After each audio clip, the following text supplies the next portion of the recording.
तुमचा आशुतोष हा कधी कधी अशी का लाडकी दादागिरी, आम्ही लाडक्या बहिणींना मदत केली पण ही लाडकी दादागिरी माझ्यावर चालवतो।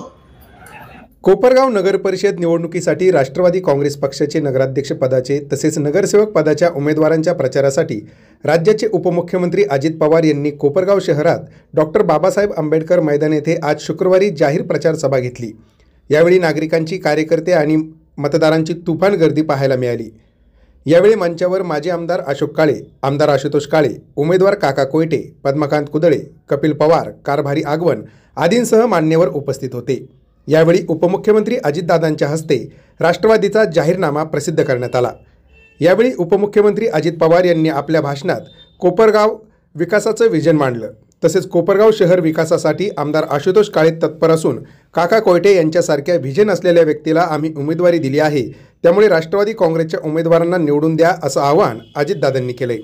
आमदार आशुतोष काळे तुमच्या काळजीपोटी माझ्यावर दादागिरी करतो आणि मीही ती लाडकी दादागिरी सहन करतो असे म्हणत अजितदादांनी मीटिंग मधला तो किस्साही सांगितला आहे।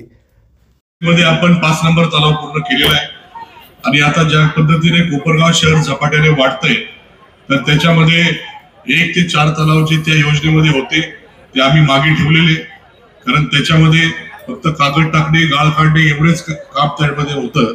आता 3 नंबर आणि 4 नंबर तलाव तो कॉन्क्रीटचा करण्याचा आमचा प्रस्ताव आहे आणि 1 नंबर आणि 2 नंबर तलाव जो आहे त्यामध्ये सोलर पॉवर प्लांट त्या ठिकाणी आम्हाला उभारायचा आहे आणि जर गरज पडली तर 6व्या तलावाची जमीन घेण्यासाठी सुद्धा आम्हाला त्या ठिकाणी अनुदान लागणार आहे। ते एक महत्वाची योजना आपण त्या ठिकाणी केलेली। भुयारी गटारची योजना आपण मला त्या ठिकाणी मंजूर करून दिली, त्याचं काम पुढच्या महिन्याभरामध्ये चालू करायचं आहे। त्याचबरोबर मला भूमिगत वीज वाहिन्या देखील त्या ठिकाणी करायच्या आहे, तर ती देखील योजना आपण त्या ठिकाणी मंजूर करून द्यावी अशी आग्रही मागणी आपल्याकडे त्या ठिकाणी करतो।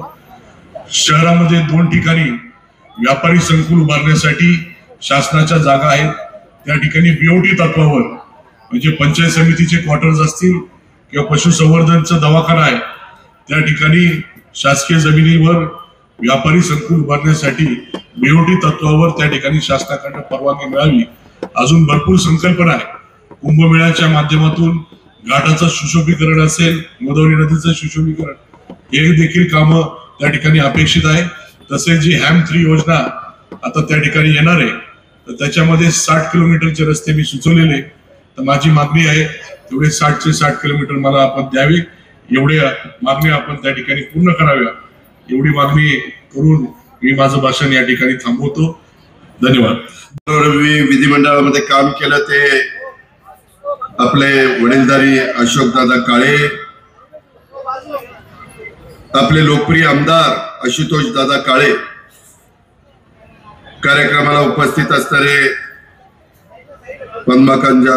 पद्मकांतजी कुदळे, कपिल पवार, राजेंद्र बापू जाधव, अशोक अण्णा रोमारे, चैतालीताई काळे, तसंच कारभारी नाना आगवान, प्रवीणजी शिंदे, नारायणराव मांजरे, काकासाहेब जावळे, संभाजीराव काळे, बाबासाहेब कोते, धरमशेठ बागरेचा, बाळासाहेब बाळाव, डॉक्टर अजयजी गर्जे, सतीश शेठ कृष्णानी, चारुदत्तजी सिनकर, सुनीलजी गुंगले, नवाजभाई कुरेशी, कृष्णाजी आढाव, वीरेंजी बोरावके, दिनारजी कुदळे, फकीर बामू कुरेशी, संदीपजी कोयते, स्वातीताई कोयते, सुहासिनीताई कोयते, सेवासिंगजी सहानी, प्रकाशजी दुसिंग, ज्ञानेश्वरजी मांजरे, शिवाजीराव ठाकरे या आजच्या अशा भव्य कोपरगाव नगर परिषदेच्या सार्वजनिक निवडणुकीच्या निमित्तानं मोठ्या संख्येने आलेल्या माझ्या लाडक्या बहिणी, माझे बांधव, माझे सर्व प्रतिष्ठित नागरिक,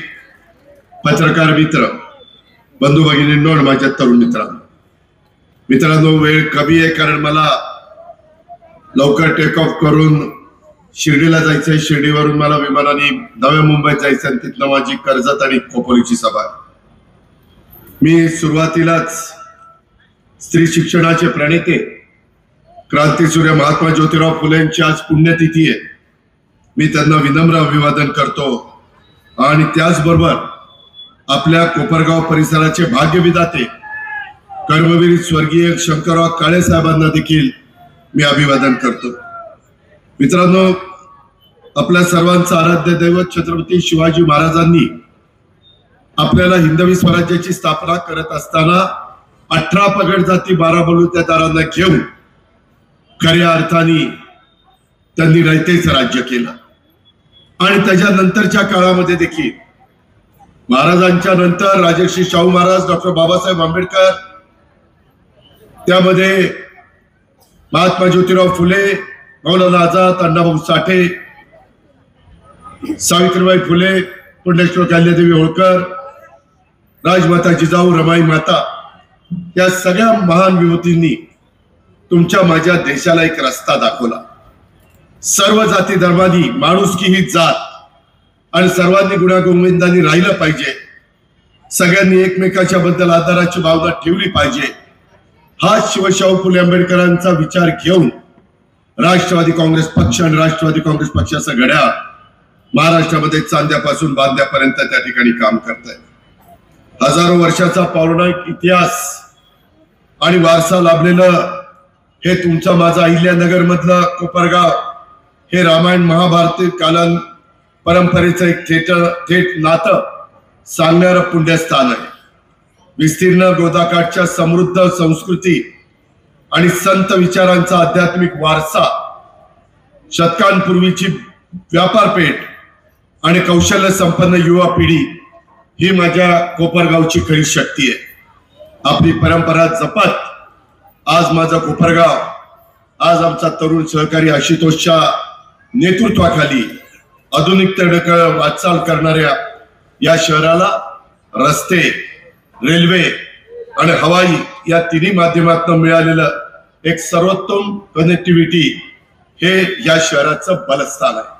कारण जवळच शिर्डीचा विमानतळ, जवळच आपल्या इथला नॅशनल हायवे गेलेला आहे, जवळच आपल्या इथं रेल्वे आहे आणि ह्या खऱ्या अर्थाने गरजा असतात.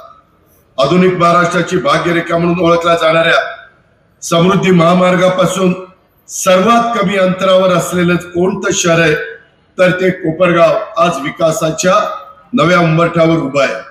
या बलस्थानाच्या जोरावरच आपल्याला उद्याच्या कोपरगावला गती देण्याचं विकासाचं इंजिन आपण सर्वांनी मिळून सामर्थ्याने पुढे न्यायचं आहे. मला एका गोष्टीचं तुम्हाला सांगायचं आहे की तुम्ही पहा, मी सर्व वयोगटातल्या लोकांना संधी देण्याचा प्रयत्न राष्ट्रवादी काँग्रेस पक्ष करत असतो. तिथं जातीचा, पातीचा, नात्याचा, गोत्याचा विचार केला जात नाही. समाजातल्या शेवटच्या माणसाचा किंवा माझ्या लाडक्या बहिणीचा पण विचार आम्ही त्याच्यामध्ये करतो. आणि हा विचार करत असताना जसं तुम्ही सगळ्यांनी, मी मागे सभेच्या निमित्तानं आलो असताना आपले लोकप्रिय आमदार आशुतोष काळेंना प्रचंड मताधिक्याने विजयी केलं, त्याबद्दल मी आपल्याला लाख लाख धन्यवाद देतो, आपले लाख लाख आभार मानतो. तुम्ही तुमचं काम केलेलं आहे. आता आमची जबाबदारी आहे. आमच्या त्या ठिकाणी विकासाच्या बाबतीमध्ये आम्ही तुम्हाला मदत केली पाहिजे. कोपरगावच्या समर्पितपणे कार्य करणारे काका कोयते हे सहकार, सामाजिक उपक्रम आणि संघटन व्यवस्थापन या सर्व क्षेत्रामध्ये मित्रांनो मी गेले 35 वर्ष काम करतोय. आणि जसं मी सहकारात्मक राजकारणामध्ये आलो, ते सहकारात्मक राजकारणात येत असताना सहकारामध्ये जे धुरंधर, फार बारकाईने अभ्यास करणारे, आर्थिक शिस्त बाळगणारे, आर्थिक शिस्त लावणारे, संस्था अतिशय योग्य पद्धतीने चालवणारे असे जे नेतेगण ओळखले जातात, त्याच्यामध्ये हे अनुभवी नेतृत्व म्हणून कोपरगावकरांना आमचे काका कोयते परिचित आहे. हे आपले नगराध्यक्षाचे उमेदवार आहेत.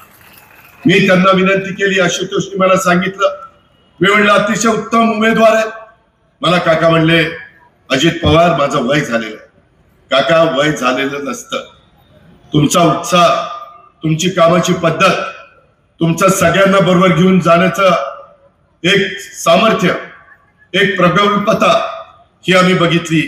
गेले अनेक वर्ष सहकार क्षेत्रामध्ये सातत्याने कार्यरत राहून तुम्ही राज्यातल्या सहकारी संस्थांचं, पतसंस्थांचं विविध उपक्रमाच्या माध्यमातून दिशा देण्याचं काम केलेलं आहे. त्याचा मी एक साक्षीदार आहे. आज महाराष्ट्र राज्य पतसंस्था फेडरेशनचे दीर्घकाळ क्रियाशील अध्यक्ष म्हणून त्यांनी पतसंस्थेच्या चळवळीचा अभ्यास, प्रशिक्षण आणि प्रगतीसाठी देशभरात व्यापक संवाद साधलेला मित्रांनो आम्ही सगळ्यांनी अनुभवलेला आहे. समता चॅरिटेबल ट्रस्टच्या माध्यमातून शिक्षण, महिला सक्षमीकरण, क्रीडा, साहित्य, कला तसंच समाजातील विविध घटकांच्या उन्नतीसाठी त्यांचं योगदान सातत्यपूर्ण आपण सगळ्यांनी पाहिलेलं आहे. कोपरगाव तालुका व्यापारी महासंघासोबत काम करताना स्थानिक व्यापार आणि व्यवसाय विकास आणि संघटनात्मक भक्कमपणा यामध्ये देखील त्यांनी अतिशय महत्वाची जबाबदारी पार पाडलेली आहे. अनेक क्षेत्रांचा त्यांना दांडगा अनुभव आहे. सर्वांशी सहज संवाद साधण्याची त्यांची वृत्ती आहे आणि शहर विकासाच्या दृष्टीनं दूरदृष्टी असणारे काका कोयटे हे कोपरगावच्या सार्वजनिक जीवनातील एक महत्वाचं नेतृत्व आहे. म्हणून या अनुभवी काका कोयटे यांना तरुण तडफदार विजनरी नेतृत्व असणाऱ्या आमच्या आमदार आशुतोषची खंबीर साथ आहे आणि या सर्वांना माजी आमदार अशोकराव काळे यांचं मार्गदर्शन असल्यामुळे कोपरगावचा विकास अधिक वेगाने होईल याबद्दल मला खात्री आहे. आणि त्याकरता घड्याळाच्या चित्रावर आपण सगळ्यांनी उद्याच्या 2 तारखेला शिक्का मारावा अशा प्रकारची आग्रहाची, नम्रतेची, कळकळीची विनंती करण्याच्या करता एक तुमचा सहकारी म्हणून मी या ठिकाणी आलेलो आहे. मित्रांनो, शेवटी निवडून द्यायचा तर अधिकार घटनेने तुम्हाला दिला, बाबासाहेब आंबेडकरांच्या संविधानाने तुम्हाला दिला. त्या अधिकाराचा वापर करत असताना तुम्ही तुमच्या सद्विवेक बुद्धीला स्मरून आज जेवढे उमेदवार आहेत त्या उमेदवारांच्याकडे नजर टाका. आम्ही काकासाहेबांच्या जोडीला अनेक अनुभवी माझे सहकारी त्या ठिकाणी दिलेले. त्याच्यामध्ये एकंदरीत माझ्या माहितीप्रमाणे 15 प्रभाग आहे. 15 प्रभागामध्ये 30 उमेदवारांना तुम्हाला निवडून द्यायचं आहे. त्यामध्ये प्रत्येक प्रभागामध्ये 3 मतं देण्याचा तुम्हाला अधिकार आहे. नगराध्यक्षाच्या बाबतीमध्ये जी तुम्हाला मशीन तिथं येईल त्यामध्ये तुम्हाला काकांचं नाव आणि आपल्या घड्याळाचं चिन्ह शोधायचंय. ते चिन्ह शोधत असताना मी आता ज्या गोष्टी सांगितल्या काकांच्या बद्दल तो अनुभव त्यांनी सहकारामध्ये दाखवला.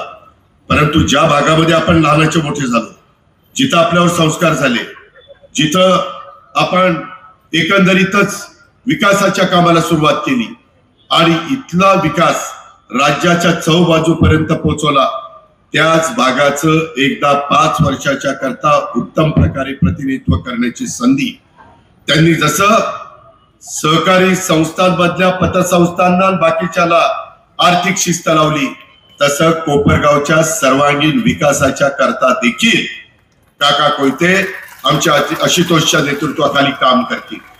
मी माझी जबाबदारी पार पाडीनच. मी शब्दाचा पक्का आहे. मी दिलेला शब्द पाळणार आहे. मी वेळ मारून नेणारा नाहीये. मी कामाचा माणूस आहे. सकाळी 6 वाजल्यापासून मला काम करायला आवडतं आणि ते विकासाचं. कामाचा दर्जा चांगला असला पाहिजे.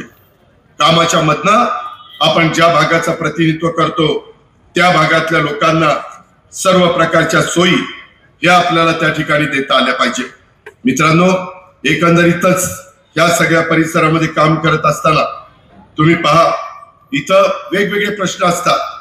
इथं वेगवेगळ्या जाती धर्माचे लोक गुण्या गोविंदानी, माझा मराठा समाज असेल, माझा इतर मागासवर्गीय समाज असेल, माझा भटका समाज असेल, माझा मुस्लिम समाज असेल, माझा आदिवासी असेल, मागासवर्गीय, सगळ्या जाती धर्माचे लोक अनेक वर्षानुवर्ष तुम्ही चांगल्या पद्धतीनं एकत्र राहता.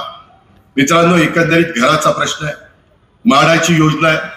मगाशी बोलत असताना काकांनी किंवा येताना आम्ही हेलिकॉप्टर मधनं उतरल्यानंतर आशुतोष मी येत होतो त्यावेळेस विस्थापितांचं पुनर्वसन हा एक प्रश्न असतो.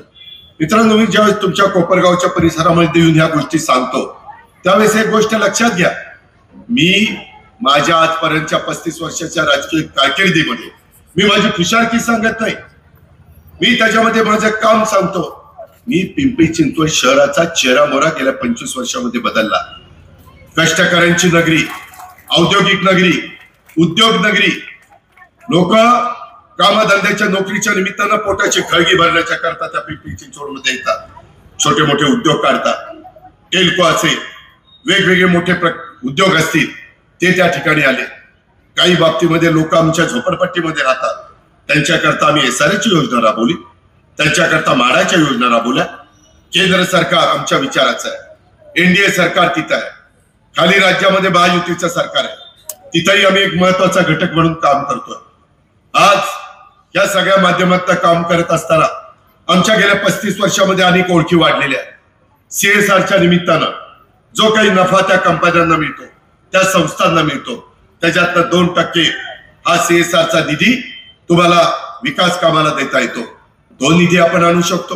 विधिमंडळामध्ये काही महत्वाचे प्रश्न नेहमीच अग्रहक्कानी आमचे सहकारी आशुतोष काळे सोडवण्याचा प्रयत्न करत असतात.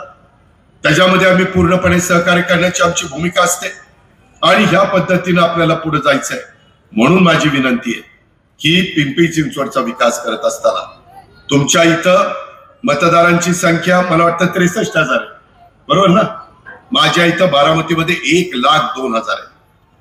एक उत्तम प्रकारचं मॉडेल शहर म्हणून बारामतीची ओळख आहे. मित्रांनो, फक्त माझं शहर चांगलं असून काय उपयोग आहे?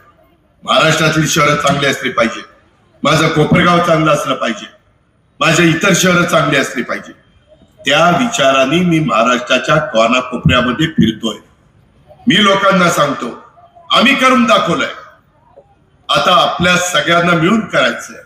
आम्हाला अनुभव आहे, आम्हाला कुठलं काम कशा पद्धतीनं करायचं ह्याबद्दल आम्ही अनेक उन्हाळे पावसाळ्यात पाहिलेले, आम्ही ते करून दाखवलेलं आहे. त्या प्रकारे आपल्याला ह्या परिसरामध्ये करायचं. कारण अहिल्यानगर हे माझं आजोळ आहे, हा माझा आजोळचा जिल्हा आहे. त्याच्यामुळे ह्या जिल्ह्याच्या बद्दल एक वेगळ्या प्रकारची आपुलकी, जिव्हाळा, प्रेम हे माझ्यासारख्या कार्यकर्त्याला, आया बहिणींच्या करता देखील समाजामध्ये मान सन्मान प्रतिष्ठा प्राप्त करून देण्याचं काम आम्ही केलं. पहिल्यांदा आरक्षण नव्हतं. 90-92च्या काळामध्ये आम्ही ते आरक्षण आणलं. आम्हाला RR पाटील, मी दिलीप वळसे पाटील, जयंत पाटील, आम्ही पहिल्या दामाचे आमदार होतो. आम्हाला साहेबांनी सांगितलं तुम्ही पहाटे झाली तरी चालेल, परंतु हे बिल पास करायचं.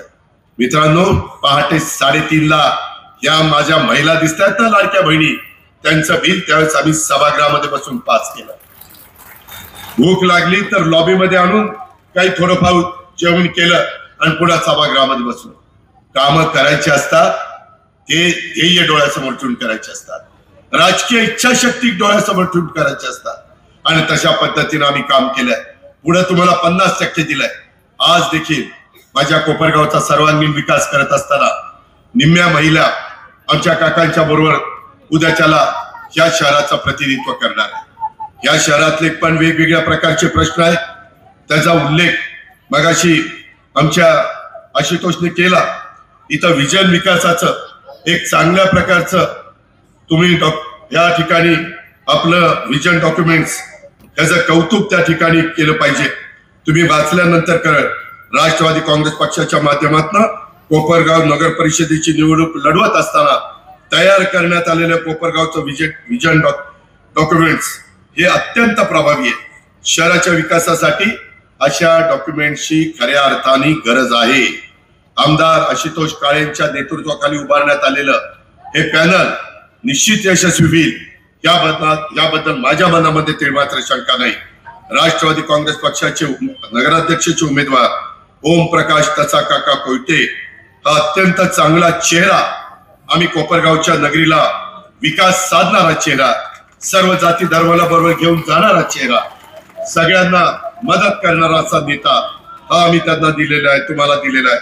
कोपरगावच्या सर्वांगीण विकासासाठी राष्ट्रवादी काँग्रेस पक्ष आणि राष्ट्रवादी काँग्रेस पक्षाचा घड्याळ हे अत्यंत व्यापक आणि दूरदृष्टी पूर्ण हे विजन डॉक्युमेंट्स तयार केलेलं आहे. आणि या डॉक्युमेंट्स मध्ये उद्याचा आधुनिक, प्रगत आणि सक्षम कोपरगाव निर्माण करण्याचा ठोस संकल्प हा आम्ही ह्या निमित्तानं तुमच्या सगळ्यांच्या समोर सादर केलेला आहे. यात आम्ही नुसतं थांबलो नाही. उद्याच्याला आमचे काका आणि त्यांची टीम निवडून आल्यानंतर पहिल्या 100 दिवसात काय करायचं हा 100 दिवसाचा कार्यक्रम आम्ही घेतलेला. नंतर वर्षभरात काय करायचं, कारण काही गोष्टी शॉर्ट मध्ये करायच्या असतात, काही लॉंग टर्म मध्ये करायच्या असतात, काही मध्ये आपल्याला काळामध्ये मधल्या काळात करायच्या असतात. आणि म्हणून 100 दिवसाचा कार्यक्रम, त्याच्यानंतर 1 वर्षाचा कार्यक्रम, नंतर 3 वर्षाचा कार्यक्रम आणि 5 वर्षाचा कार्यक्रम अशा प्रकारची स्पष्ट उद्दिष्ट आम्ही निश्चित केलेली आहे. आणि हे ध्येय डोळ्यासमोर ठेवून विकासाची गती अधिक वेगाने वाढवण्याचा आमच्या सगळ्यांचा निर्धार आहे, आमच्या सगळ्यांचा शब्द आहे. आणि त्याकरता आपल्याला सगळ्यांना आव्हान करण्याच्या करता मी इथं आलेलो आहे. कोपरगावच्या या विजन राज्यातील इतर नगरपालिका आणि स्थानिक स्वराज्य संस्थांनी देखील आदर्श घ्यावा अशा प्रकारची अपेक्षा माझ्यासारखा कार्यकर्ता व्यक्त करतोय. मी आता महाराष्ट्रातल्या इतर पण माझ्या सहकाऱ्यांना हे दाखवणार आहे, हे सांगणार आहे, याबद्दलचं अनुकरण करायला भाग पाडणार आहे. अशा कोपरगाव परिवर्तन मिशन अंतर्गत आपल्याला पहिल्या 100 दिवसात तुम्ही म्हणाल काय करणार आहे? पहिल्या 100 दिवसात सध्या माझ्या कोपरगाव मध्ये इतकी मोकाट कुत्री आहे, जाईल ते तर कोणाला चालतंय. त्या मोकाट कुत्र्यांना पकडायचंय, त्यांना आपल्याला नसबंदी करायची, त्यांना लांब कुठेतरी जंगलात सोडायचं. बिबटे फार झालेत, बिबटे आणि कुत्री काय करायचं धिंगाणा तिकडे घाला, आमच्याकडे येऊ नका. कुत्र्यांचा नसबंदी करायची, माद्यांना तसंच सोडून द्यायचं. अशा पद्धतीनं आपलं ते काम आहे. आणि तेवढंच नाही मित्रांनो, गमतीचा भाग नाही, परंतु जनावरांचा त्या ठिकाणी आज बंदोबस्त केला पाहिजे. कितीतरी जनावर या ठिकाणी मोकाट फिरतात आणि त्याच्याकरता कोंडवाडा केला पाहिजे. माझ्याही बारामतीमध्ये अशा प्रकारची गोष्ट घडली, परंतु त्याच्यामध्ये देखील काही जण कोर्टात जातात. उद्याच्याला त्याला मारून पण चालत नाही आणि म्हणून त्यांना कोंडवाड्यात कोंडायचं. ज्याचं जनावर असेल त्याने तिथे येऊन दंड भरायचा आणि घेऊन जायचं. परत ती पट्ट्या काही जनावर मोकाट सोडणार नाही, ही त्याच्यामध्ये पद्धत आहे. आणि जे मोकाटच असेल, जे कुणाचंच नसेल, जे गावावर ओळून टाकलेलं असेल, त्याला उचलायचं आणि जंगलात गेलं सोडून. या पद्धतीने जनावर जित्राब या पद्धतीने आपल्याला मित्रांनो करायचंय. आणि हे करत असताना माझ्या एवढ्या लाडक्या बहिणी बसल्या. आज आता महिलांना खूप संधी आम्ही देत असतो. लखपती दिदी, लाडकी बहीण, काका, हे कुणी आले आणि कुणी काही सांगितलं तर यांच्या सांगण्याला काही अर्थ नाही. योजना देत असताना त्या योजना समाजाच्या भल्याकरता देण्याचं काम आम्ही लोक करत असतो. त्याच्यामुळे हे काही थातूर मातूर सांगून माझ्या लाडक्या बहिणींची दिशाभूल करण्याचं काम कोणी केलं तर लाडक्या बहिणीने त्याच्यावर अजिबात विश्वास ठेवू नका. हा माझा तुमचा भाऊ म्हणून तुम्हाला सांगणं आहे, हे पण आपण सगळ्यांनी लक्षात घ्या. आज माझ्या शहरामध्ये स्त्री पुरुषांच्या करता स्वच्छतागृह, मुख्य रस्ते, बाजारपेठेमध्ये आज बाजारपेठ वाढलेली, त्याच्यावर पार्किंगची व्यवस्था निश्चित आपल्याला करायची, मूलभूत पायाभूत कामं आपल्याला प्राधान्य करायची. ह्या माझ्या कोपरगावच्या परिसरामध्ये ज्या आरक्षित जागा आहेत, ज्याला आम्ही ओपन स्पेस म्हणतो, त्या स्वच्छ करून तिथं आपल्याला सुशोभीकरण करायचं आहे. मोठी मोहीम हातात घ्यायची. हिरवगार माझं कोपरगाव, हरित कोपरगाव या दिशेने आपल्याला आगेकूच करायची. आणि ही सगळी कामं आम्ही 100 दिवसामध्ये त्या ठिकाणी करू शकतो. 1000 झाडं आपल्याला पहिल्या 100 दिवसामध्ये लावायची. आमचे 30 नगरसेवक नगरसेविका आहेत, काका आहे, बाकीचे आमची आशुतोषची काम करणारी टीम आहे, आमच्या जीवाभावाचे कार्यकर्ते आहेत. आणि या सगळ्यांनी मिळून 1000 झाडं पहिल्या टप्प्यामध्ये लावलं आणि देशी झाडं लावायची. ती आपल्याला उपयोगी पडली पाहिजे. या पद्धतीनं आपण काम करणार आहे. शहरातील ओपन स्पेस, शासकीय इमारती, सामाजिक सभागृह, हा परिसर स्वयंसेवी संस्थांच्या माध्यमातून आपल्याला तो स्वच्छही करायचा आणि तिथं वृक्षारोपण देखील करायचं, त्याचं संगोपन देखील करायचं आहे. कोपरगावच्या उज्ज्वल भविष्यासाठी एक अत्यंत स्तुत्य आणि सकारात्मक अशा प्रकारचं पाऊल आहे.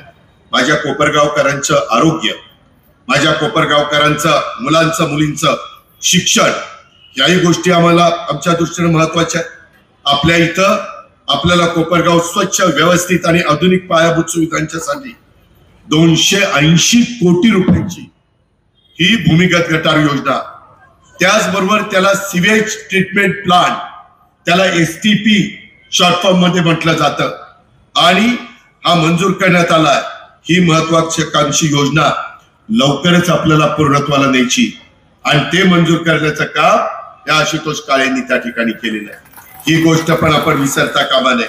एकंदरीतच शहरातील कचरा संकलन अधिक सुसूत्र करण्यासाठी प्रभाग निहाय आपल्याला घंटागाड्यांची वाढ करावी लागणार आहे, स्वच्छता कर्मचाऱ्यांची वाढ करावी लागणार आहे, प्रत्येक घरातील कचऱ्याचा ऑनलाईन नोंद ठेवावी लागणार आहे. अशा उपाययोजना करता येतात, त्या आम्ही करून दाखवल्या. इंदूर शहर देशातलं एक महत्वाचं शहर म्हणून त्या ठिकाणी ओळखलं जातं. सातत्याने देशात पहिल्या क्रमांकाचं स्वच्छ शहर म्हणून ते त्या ठिकाणी बक्षीस मिळवतात. तशा पद्धतीनं आपल्याला उद्याच्या काळामध्ये पुढे जायचंय. कचऱ्याचं शास्त्रीय वर्गीकरण करून त्यातून सेंद्रिय खत निर्मितीला चालना देण्याचा निर्धार देखील आपल्याला करायचा आहे.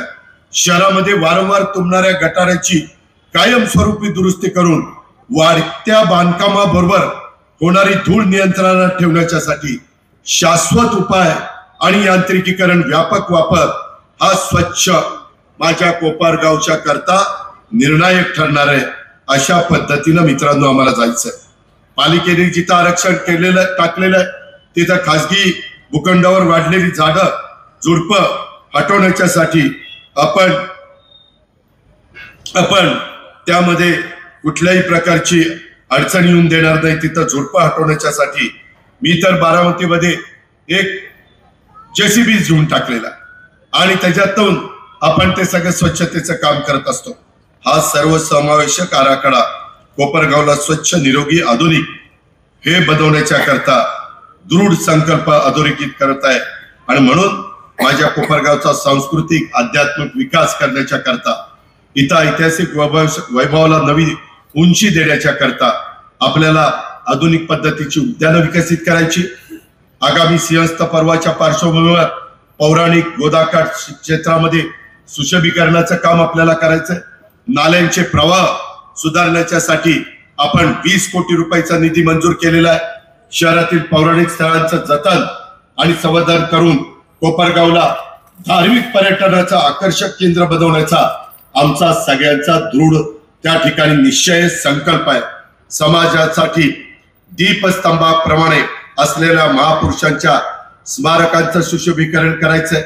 वीर महाराणा प्रताप आणि आद्य पुरुष एकलव्य यांच्या स्मारक उभारणीला गती द्यायची.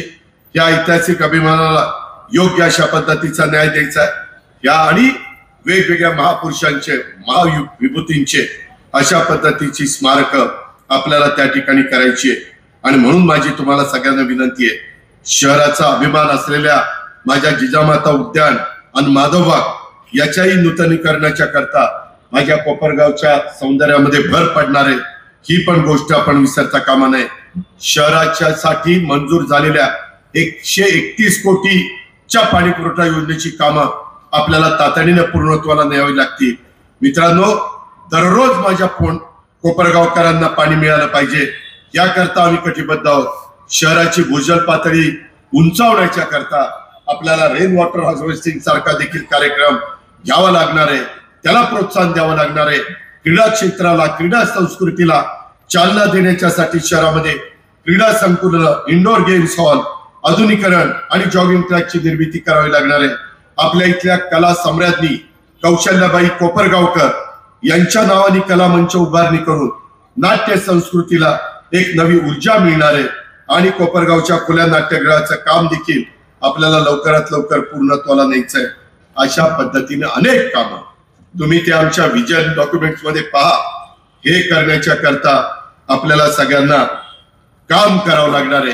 त्याकरता तुमच्या आशीर्वादाची, माय माऊलींनो तुमच्या भरभक्कम पाठिंब्याची, माझ्या बांधवांनो तुमच्या सहकार्याची आणि तरुणांनो तुमच्या उद्याच्या भवितव्याचं स्वप्न साकार करण्याच्या करता या सगळ्या गोष्टी कराव्या लागणार आहेत. ह्या कामाच्या करता, ह्या विकासाच्या करता पाठबळ हे केंद्राचं, राज्याचं लागणार आहे. पाठबळ हे आम्हा लोकांचं लागणार आहे.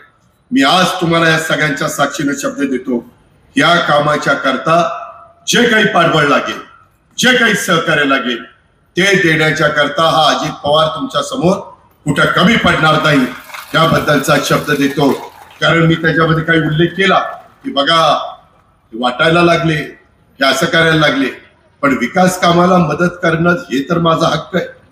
तो तर मी देणार, तो तर मी करणार. आणि त्याच्याकरता एक हरहुन्नरी कार्यकर्ता या नात्याने आमचा आशुतोष काळे हा सतत प्रयत्नशील असतो. जाता जाता एकच मी गोष्ट सांगतो, अख्ख्या महाराष्ट्राला माहिती, मी सकाळी 6 वाजता उठून कामाला सुरुवात करतो, रात्री उशिरापर्यंत करतो. संपूर्ण महाराष्ट्रामध्ये तुमच्या कोपरगाव मतदारसंघात देखील आज महाराष्ट्रामध्ये बिबट्याची संख्या वाढली. माझा पुणे जिल्हा, माझा नाशिक जिल्हा, माझा अहिल्यानगर जिल्हा. आणि त्याचा एक प्रसंग सांगतो. कोपरगाव तालुक्यातील काही नागरिकांच्यावर हल्ले झाले. दुर्दैवाने दोघांचा मृत्यू झाला. परिस्थितीचं गांभीर्य लक्षात घेऊन आशुतोषनी फोन केला. त्या घटना घडल्या होत्या, रस्ता बंद केलेला होता, तिथं तो गेला आणि तिथून त्यांनी मला फोन केला. मी अतिशय महत्वाच्या मीटिंग मध्ये होतो, कारण मला पुरवणी मागण्या उद्याच्याला 8 तारखेला सादर करायच्या. त्याच्यामुळे मी माझ्या पीएला सांगितलं की आता नाही, माझी मीटिंग झाल्यानंतर मी फोनवर येईल. त्यावेळेस माझ्या पीएला आशुतोषने सांगितलं, दादा मीटिंग मध्ये असले तरी देखील मला दादांशी ताबडतोब बोलायचं, मी ऐकणार नाही. मी दादांच्या पक्षाचा आमदार आहे, माझं महत्वाचं काम आहे, माझं आत्ताच्या आत्ता दादांशी बोलणं करून द्या. पुन्हा पीए, दादा ते असा म्हणतोय. मला वाटलं याला काहीतरी दिसतंय. मग दादांना आशुतोषचा फोन मी घेतला आणि त्यावेळी माझ्या पीएनी चालू मीटिंग मधनं मला तो फोन आणून दिला आणि सर्वांना त्यांनी स्पीकरवर घेतलं. त्याच्यानंतर त्यांनी जे काही सांगितलं ते मला बोलून दाखवलं. मित्रांनो, क्षणाचाही विचार न करता फोन ठेवलं मी जिल्हाधिकाऱ्याला फोन केला आणि सांगितलं, ताबडतोब तिथं असं घडलेलं आहे, कायदा सुव्यवस्थेचा प्रश्न निर्माण झालेला आहे, निष्पाप त्या मुलाचं आणि त्या व्यक्तीचं तिथं निधन झालेलं आहे आणि त्यामध्ये ह्या पद्धतीनं तुमचा आशुतोष हा कधी कधी अशी का लाडकी दादागिरी, आम्ही लाडक्या बहिणींना मदत केली, पण ही लाडकी दादागिरी माझ्यावर चालवतो. महाराष्ट्र मला घाबरतो. मी सांगितलं ना, मी आता भेटणार नाही. लगेच म्हणतात दादाचा मूड दिसत नाही, आता नको भेटायला परत. परंतु ती दादागिरी त्याची मी सहन करतो. त्याचं कारण ही लाडाने असलेली दादागिरी आहे. आग्रह तुमच्या सर्वांच्या काळजीपोटी त्याने त्या ठिकाणी केलेला होता आणि त्याच्यामुळं ती लाडकी दादागिरी मी आनंदाने सहन केली आणि इथून पुढे पण सहन करत राहील. त्याबद्दल तिळमात्र शंका मनामध्ये तुम्ही बाळगू नका. आपल्या जनसंवाद यात्रेच्या निमित्तानं पण जे काही शब्द मी दिलेले होते ते शब्द पाळण्याचं काम मी आपल्याला सगळ्यांना त्या ठिकाणी करून दाखवलेलं आहे. अधिक न बोलता मी एवढंच सांगेन, अतिशय योग्य अशा प्रकारचा महाराष्ट्रामध्ये 288 ठिकाणी नगरपालिका, माझ्या नगर पंचायती आणि नगर परिषदेच्या निवडणुका चालू आहेत. त्याच्यात सगळेच उमेदवार आम्ही दिलेले, परंतु सगळ्यात अनुभवी, सगळ्यात उत्तम, योग्य जर उमेदवाराची आपण चाळणी लावायचं ठरवलं तर सगळ्यात उत्तम अनुभवी योग्य उमेदवार, आर्थिक शिस्तीचा उमेदवार काका या ठिकाणी आहे. आता तुम्ही भरभक्कम पाठिंबा द्या. काका या शहराचा आशुतोषच्या निमित्तानं, आमच्या सगळ्यांच्या निमित्तानं चेहरा मोहरा बदलून दाखवतील, हा शब्द मी तुम्हाला सगळ्यांना देतो आणि या ठिकाणी थांबतो. जय हिंद, जय महाराष्ट्र, जय. तुमचा आशुतोष हा कधी कधी अशी का लाडकी दादागिरी, आम्ही लाडक्या बहिणींना मदत केली, पण ही लाडकी दादागिरी माझ्यावर चालवतो. महाराष्ट्र मला घाबरतो. मी सांगितलं ना, मी आता भेटणार नाही. लगेच म्हणतात दादाचा मूड दिसत नाही, आता नको भेटायला परत. परंतु ती दादागिरी त्याची मी सहन करतो. त्याचं कारण ही लाडाने असलेली दादागिरी आहे. आग्रह तुमच्या सर्वांच्या काळजीपोटी त्याने त्या ठिकाणी केलेला होता आणि त्याच्यामुळं ती लाडकी दादागिरी मी आनंदाने सहन केली आणि इथून पुढे पण सहन करत राहील. त्याबद्दल तिळमात्र शंका मनामध्ये तुम्ही बाळगू नका. आपल्या जनसंवाद यात्रेच्या निमित्तानं पण जे काही शब्द मी दिलेले होते ते शब्द पाळण्याचं काम मी आपल्याला सगळ्यांना त्या ठिकाणी करून दाखवलेलं आहे. अधिक न बोलता मी एवढंच सांगेन, अतिशय योग्य अशा प्रकारचा महाराष्ट्रामध्ये 288 ठिकाणी नगरपालिका, माझ्या नगर पंचायती आणि नगर परिषदेच्या निवडणुका चालू आहेत. त्याच्यात सगळेच उमेदवार आम्ही दिलेले, परंतु सगळ्यात अनुभवी, सगळ्यात उत्तम, योग्य जर उमेदवाराची आपण चाळणी लावायचं ठरवलं तर सगळ्यात उत्तम अनुभवी योग्य उमेदवार, आर्थिक शिस्तीचा उमेदवार काका या ठिकाणी आहे. आता तुम्ही भरभक्कम पाठिंबा द्या. काका या शहराचा आशुतोषच्या निमित्तानं, आमच्या सगळ्यांच्या निमित्तानं चेहरा मोहरा बदलून दाखवतील हा शब्द मी तुम्हाला सगळ्यांना देतो आणि या ठिकाणी थांबतो. जय हिंद, जय महाराष्ट्र, जय